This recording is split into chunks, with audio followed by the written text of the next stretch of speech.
മനസ്സറിയാതെ കിട്ടുന്ന ചിലതൊക്കെ അതിമധുരമായി മാറാറില്ലേ?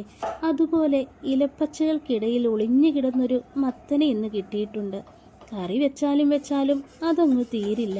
അപ്പോൾ പിന്നെ ഒരു മധുരമാവാമെന്ന് വിചാരിച്ചു. മത്തൻ്റെ പുറന്തൊലി ഈ രീതിയിൽ ചീന്തിയെടുത്താൽ പെട്ടെന്ന് തന്നെ അതങ്ങ് മാറ്റിയെടുക്കാൻ പറ്റും. അതങ്ങ് കളയുന്ന സമയം കൊണ്ട് സബ്സ്ക്രൈബ് ചെയ്യാതെ കാണുന്നവരുണ്ടെങ്കിൽ ഒന്ന് സബ്സ്ക്രൈബ് ചെയ്തേക്കണേ. ഇനിയിപ്പോൾ അരിഞ്ഞു വെച്ചിരിക്കുന്ന മത്തങ്ങകൾ നന്നായി കഴുകി വൃത്തിയാക്കി കുറച്ച് വെള്ളമൊഴിച്ച് നല്ലോണം അങ്ങ് വേവിച്ചെടുക്കണം. ഇനി ഒരു തവി പഞ്ചസാര കൂടി ചേർത്ത് ഒന്നുകൂടി ഒന്ന് ഇളക്കി യോജിപ്പിച്ചു കൊടുക്കാം. പഞ്ചസാര നല്ലോണം അലിഞ്ഞങ്ങ് വന്നു കഴിഞ്ഞാൽ ഏലക്കയും ചെറിയ ജീരകം കൂടി പൊടിച്ചതും കൂടി തൂവി നല്ല നാറു നെയ്യൊഴിച്ച് ഒന്നുകൂടി എല്ലാതും ചേർത്ത് ഇളക്കി അങ്ങ് എടുക്കണം.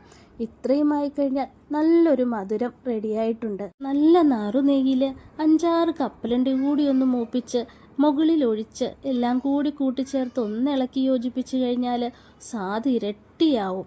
അപ്പോൾ ഇതുപോലൊരു മധുരം നിങ്ങളും ഒന്ന് വീട്ടിലുണ്ടാക്കി നോക്കണം. അഭിപ്രായങ്ങൾ കമൻറ്റ് ബോക്സിൽ അറിയിക്കാനും മറക്കരുത്.